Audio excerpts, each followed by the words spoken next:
दोस्तों एक लंबे गैप के बाद आज की इस वीडियो में आपका स्वागत है। काफ़ी टाइम के बाद आज हम जेकेएसएसबी फॉरेस्टर के रिलेटेड एमसीक्यूज करने जा रहे हैं। जेकेएसएसबी फॉरेस्टर की क्लासेस कंटिन्यू करने जा रहे हैं।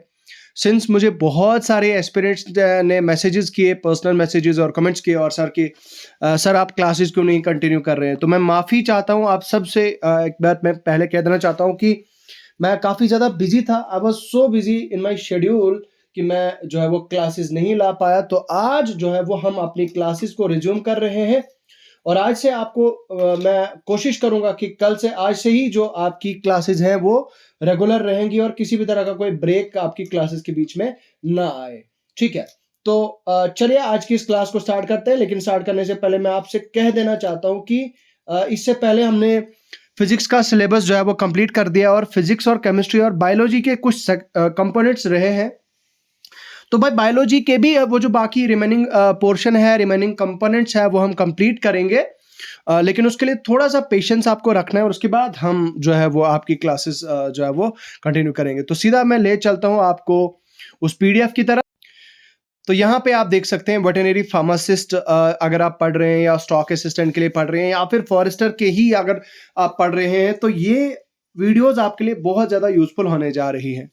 तो आज के इस वीडियो का, आज के लेक्चर का पहला क्वेश्चन आपकी स्क्रीन पे ये रहा और क्वेश्चन क्या है, यहाँ पे थोड़ा सा मैं माफ़ी चाहता हूँ। यहाँ पे ऑप्शंस में थोड़ा सा 3 ही ऑप्शन आ गए हैं, ठीक है। लेकिन इसके लिए आप यहाँ पे देखिए एवरेज स्पीड का ये जो टॉपिक है हमारा, ये हमारा टॉपिक जो है वो जो हमारा सेक्शन है मैकेनिक्स का। दोस्तों मैकेनिक्स से क्वेश्चन आने के बहुत ज़्यादा चांसेस हैं। जो हमारा एसएससी सीजीएल होता है या फिर एनडीए सीडीएस के पेपर्स होते हैं, तो उन सभी पेपर्स में इस वाले सेक्शन से मैकेनिक्स, फिजिक्स मैकेनिक्स में से बहुत सारे क्वेश्चन पूछे जाते हैं। तो इसी मैकेनिक्स को आज हम शुरू करते हैं आज के इस पहले क्वेश्चन पे।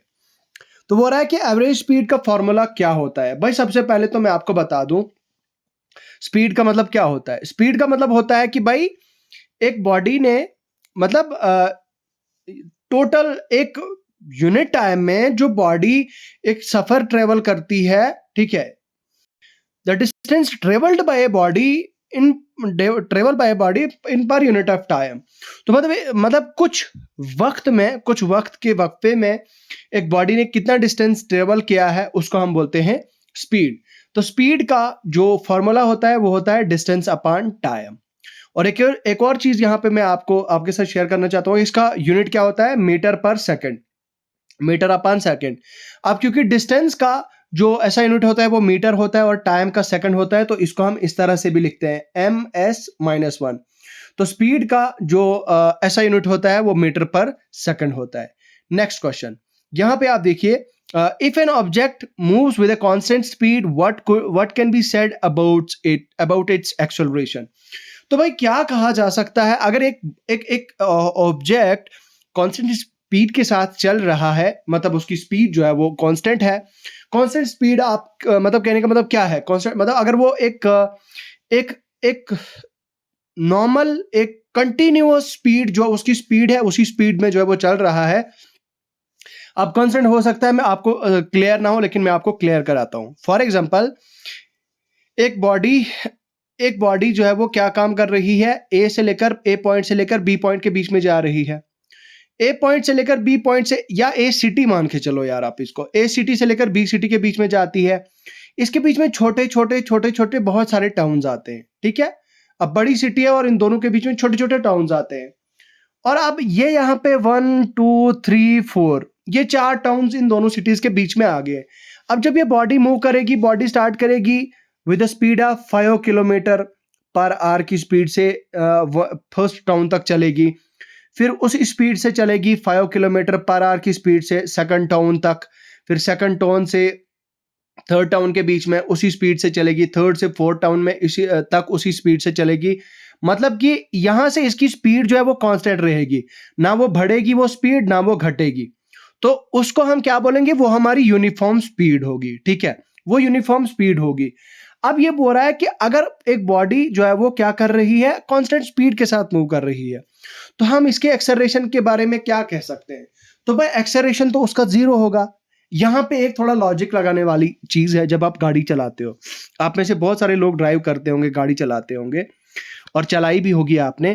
देखो, जब आप गाड़ी चलाते हो तो मान लीजिए आप दूसरी गियर या फिर तीसरी, या मान लो चौथी गियर पे आप चल रहे हैं, आप हाईवे पे हैं तो आप चौथी गियर पे चल रहे हो और एक मोमेंट ऐसा आता है कि आप कांस्टेंट स्पीड के साथ भागने लगते हो। आपकी बॉडी की स्पीड जो है वो एक कांस्टेंट इस रेट से चलती है, या हाईवेज पे आप कांस्टेंट स्पीड से जाते हो। वहां पे लिखा होता है कि आपने इस इतने मतलब यहाँ पे इस तरह से लिखा होता है कि भाई आपने 30 किलोमीटर पर आवर की स्पीड से जो है वो चलना है।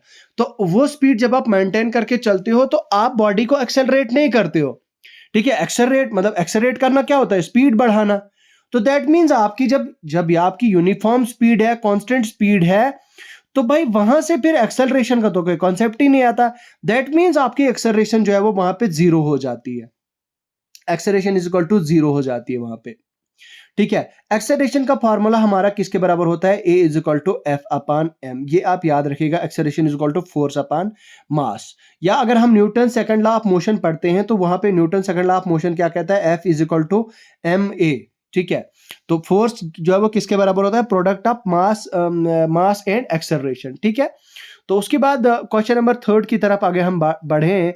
तो एक्सेलरेशन का तो भाई अभी मैंने आपको बताया कि मीटर पर सेकंड का जो है वो इसका फॉर्मूला, इसका ऐसा यूनिट होता है। ये मैंने आपको पहले क्वेश्चन में ही बता दिया था। अब यहाँ पे एक क्वेश्चन बता रहा है कि भाई एक कार ट्रेवल करती है, 200 मीटर 20 सेकंड में, इसकी स्पीड क्या होगी?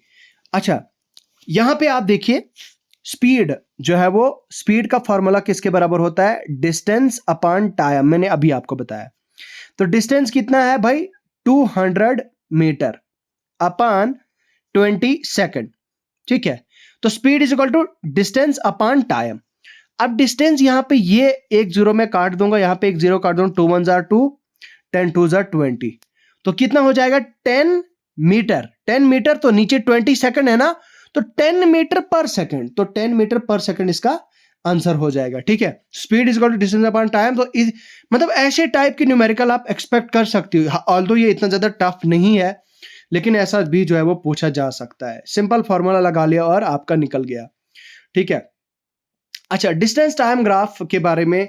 ये जो डिस्टेंस टाइम ग्राफ है दोस्तों, ये जो टाइम ग्राफ के जितने भी हैं स्लोप्स वगैरह, उन पे मैं एक डेडिकेटेड एमसीक्यूएस सीरीज लाऊंगा। वो सारे आपके जो ग्राफ्स होंगे उन पे होगा, और वहां पे मैं आपको सारे टाइम ग्राफ, स्लोप्स वगैरह वो सारे जो है वो एक्सप्लेन करूंगा। लेकिन अभी के लिए आप फिलहाल मुझे ये बता दीजिए कि जो डिस्टेंस टाइम ग्राफ यहाँ पे है वो क्या represent, slope what does the slope of A distance time graph represent, क्या रिप्रेजेंट करता है? तो इसका है क्या है भाई? स्पीड। तो स्पीड मैंने आपको ऑलरेडी बताया कि speed is equal to distance upon time. तो डिस्टेंस टाइम ग्राफ, इसका मतलब यह हुआ कि जब आप इस तरह का ग्राफ बनाते हो, यहां से आ गया ऊपर की तरफ आ गया डिस्टेंस, इधर की तरफ आ गया आपका टाइम। तो भाई जब आप क्या काम करते हो कि मान लीजिए मैं थोड़ा सा यहां पे दोबारा से ग्राफ बनाता हूं डिस्टेंस टाइम ग्राफ का। यहां पे आप देखिए, थोड़ा गौर से देखिए, इस तरह से ये आ गया मेरा डिस्टेंस, ये ऊपर की तरफ, और ये आ गया मेरा टाइम।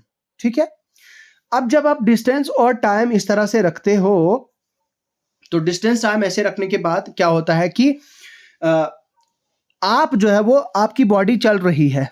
मान लीजिए आपने 0 से स्टार्ट किया, और आपकी बॉडी क्या काम कर रही है कि आपकी बॉडी ने सबसे पहले 5 किलोमीटर, ये इस तरह से, इसको मैं नाम दे देता हूं इस तरह से, 5 किलोमीटर, 10 किलोमीटर, 20 किलोमीटर, इस तरह से। तो मान लीजिए आपकी बॉडी यहाँ पे 5 किलोमीटर इन 5 मिनट्स। तो यहाँ पे आ गया आपका ग्राफ 10 किलोमीटर इन 10 मिनट्स, या 5 मिनट्स ही होगा तो यहाँ पे इस तरह से ग्राफ बनेगा। ठीक है, इस तरह से। तो अब डिस्टेंस टाइम ग्राफ, मतलब सिंपल क्वेश्चन, ज्यादा टफ नहीं है कि डिस्टेंस टाइम ग्राफ। तो डिस्टेंस टाइम का ग्राफ जो बनेगा, तो speed is equal to distance upon time. That means ये यहाँ पे किसकी बात हो रही है? यहाँ पे स्पीड की बात हो रही है। नेक्स्ट, उसके बाद बोल रहा है कि एक ऑब्जेक्ट को आप वर्टिकली अपवर्ड फेंकते हो, what is the acceleration during its upward motion. क्या आप कह रहा है कि भाई एक ऑब्जेक्ट को आप वर्टिकली अपवर्ड फेंकते हो। अब आपके वर्टिकली जब आपने ऑब्जेक्ट को फेंका, तो एक्सेलरेशन जो अपवर्ड मोशन का होगा, एक्सेलरेशन क्या होगा? तो भाई जरा मुझे बताइए। जो एक्सेलरेशन होता है आपका जो नॉर्मल आपका एक्सेलरेशन होता है उसको आप ए से डिनोट करते हो, लेकिन ए जी क्या होता है, वो होता है एक्सेलरेशन ड्यू टू ग्रेविटी।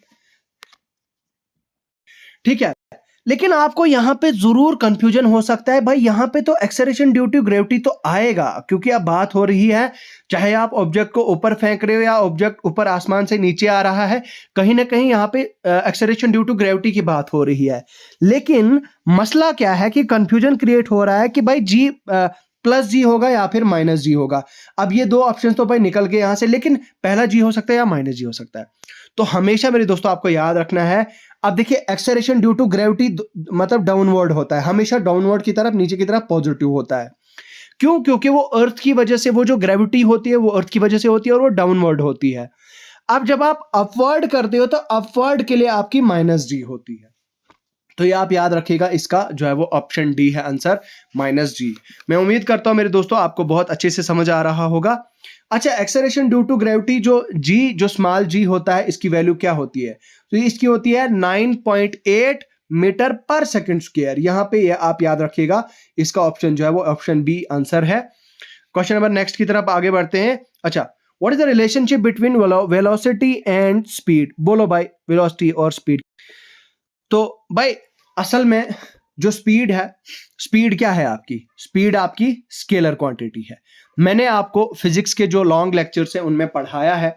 तो स्केलर क्वांटिटीज क्या होती हैं, वेक्टर क्वांटिटीज क्या होती हैं। तो स्पीड क्या है आपकी? Scalar quantity. अब स्केलर क्वांटिटी का मतलब यह हुआ कि वो एक ऐसी क्वांटिटी होती है जिसमें क्या होता है, सिर्फ मैग्नीट्यूड होता है, जो सिर्फ मैग्नीट्यूड की बात करता है, जिसमें डिस्टेंस की बात ना हो। ठीक है, तो जिसमें क्या होता है, ठीक है, सिर्फ मैग्नीट्यूड की बात होती है। लेकिन जो वेक्टर क्वांटिटी होती है उसमें magnitude as well as distance की बात होती है, दोनों की बात होती है। तो इसका मतलब यह हुआ कि भाई स्पीड आपकी क्या है? स्केलर क्वांटिटी है, और वेलोसिटी क्या है आपकी? वेक्टर क्वांटिटी है। अब यहां पे ये ऑप्शन गलत दिए हुए हैं, तो आपका आंसर सीधा का सीधा जो है वो ऑप्शन सी है। तो C is option is the right answer. Question number 9 की तरफ आगे बढ़ते हैं। तो अच्छा, ये क्वेश्चन रिपीट हो रहा है, सॉरी। उसके बाद नेक्स्ट बढ़ते हैं आगे। What is difference between velocity, speed and velocity? तो स्पीड तो भाई ये तो ऊपर मेंशन्ड है ऑलरेडी। अच्छा, एक और क्वेश्चन है, बता रहा है कि if an object is moving in a circular path at a constant speed, what can be said about its acceleration? अच्छा, तो ये बोल रहा है कि भाई मान लीजिए एक ऑब्जेक्ट है, वो क्या कर रहा है? सर्कुलर पाथ पे मूव कर रहा है और कांस्टेंट स्पीड के साथ मूव कर रहा है। मतलब बड़े एक कांस्टेंट स्पीड से मूव कर रहा है, ना उसकी ज्यादा स्पीड बढ़ रही है ना घट रही है। तो उस स्पीड को, उसको क्या बोलोगे आप? उसके एक्सेलरेशन के बारे में क्या बोलोगे आप? तो एक्सेलरेशन इसकी जीरो होगी, कांस्टेंट होगी, या directed out away from the centre, या फिर टुवर्ड द सेंटर होगी। देखिए, ऐसा जब होता है, तो जब ऐसी कोई भी बॉडी इस तरह से कांस्टेंट स्पीड में मूव करती है सर्कुलर पाथ पे, तो वो उसको हम बोलते हैं सेंट्रीपिटल एक्सेलरेशन। क्या बोलते हैं? Centripetal acceleration. और वो क्या होता है? Directed toward the centre. Option C is the right answer. उसके बाद क्वेश्चन नंबर नेक्स्ट की तरफ आगे बढ़ते हैं दोस्तों। If an object moves with a constant in the straight line, what can be said about its acceleration? तो इसका आंसर जो है वो सी होगा। तो यहां पे आप देखिए, नेक्स्ट है वो in a projectile motion which component of velocity remains constant throughout the motion? तो भाई बताओ मुझे, हॉरिजेंटल देखिए प्रोजेक्टाइल मोशन में जो वेलोसिटी कंपोनेंट है क्या रहता है? कांस्टेंट रहता है थ्रू आउट द मोशन। कौन सा कंपोनेंट? देखिए, प्रोजेक्टाइल सबसे पहले क्या होता है? प्रोजेक्टाइल एक ऐसा ऑब्जेक्ट होता है जिसको थ्रो करते हो आप विद सम इनिशियल वेलोसिटी, और and then it is allowed to move under the action of gravity. मान लीजिए आपने क्या काम किया, आप अपने घर के छत पे बैठे हुए हैं और आपने बहुत तेजी से, आपने बहुत दूर अपने बॉल फेंकी। अब आप क्या काम किया आपने कि अब आपने उस बॉल को फेंका। अब ये डिपेंड करेगा कि आपने उस बॉल को फेंक लिया बहुत दूर की तरफ, आगे की तरफ, ऊपर नहीं बल्कि मतलब थोड़ा बीच में, इस तरह की, इस डायरेक्शन में। मान लीजिए ये आप यहाँ पे बैठे हुए हैं, ये आपका छत है, और यहां से आपने इस तरह से इसको बॉल को फेंका इधर की तरफ। तो मतलब वर्टिकली अपवर्ड नहीं बल्कि इस तरफ से, इस डायरेक्शन में। अब जब आपने फेंक दिया तो भाई आपने उसको हवाले कर दिया एक्सेलरेशन ड्यू टू ग्रेविटी के, और फिर वो जो है वो क्या काम करेगा, वो एक्सेलरेशन ड्यू टू ग्रेविटी के अंडर जो है वो मूव करेगा। अब एक ऐसा ऑब्जेक्ट जिसको फेंका जाता है विद सम इनिशियल वेलोसिटी और उसको डाल दिया जाता है, भाई अब हम तुझे एक्सेलरेशन ड्यू टू ग्रेविटी के हवाले कर देते हैं, अब तू जो है वो उसी के हवाले है, तो चल अब उसी के हवाले, तो उसको हम क्या बोलते हैं, that is what, that is called your, वो होता है आपका प्रोजेक्टाइल। अब प्रोजेक्टाइल में आपके दो कंपोनेंट्स होते हैं दोस्तों, एक होता है हॉरिजेंटल कंपोनेंट, ये होता है आपका ऊपर की तरफ वर्टिकल कंपोनेंट, और ये होता है आपका हॉरिजेंटल, इसको हम वी एच से डिनोट करते हैं, इस तरह से वर्टिकल वी, तो इसका हम जो है वो यू से डिनोट करते हैं, यू एच। उसके बाद यहाँ पे जो है वो इसका आंसर क्या है, हॉरिजेंटल कंपोनेंट जो है वो, आप बोलते देखिए वेलोसिटी जो कांस्टेंट रहती है थ्रू आउट द मोशन, तो वो आपके किस में रहती है, हॉरिजेंटल कंपोनेंट में। अच्छा, बोल रहा है कि एक्सेलरेशन का जो है वो रिलेशन किसके क्या होता है, ए इज इक्वल टू, मैंने आपको अभी रिसेंटली क्या बताया, F is equal to M A, तो ए किसके बराबर हो जाएगा, एफ अपॉन एम, तो acceleration is equal to force upon mass, acceleration is equal to force upon mass. Question number next जो है वो, what is the terminal velocity of object falling freely through the air.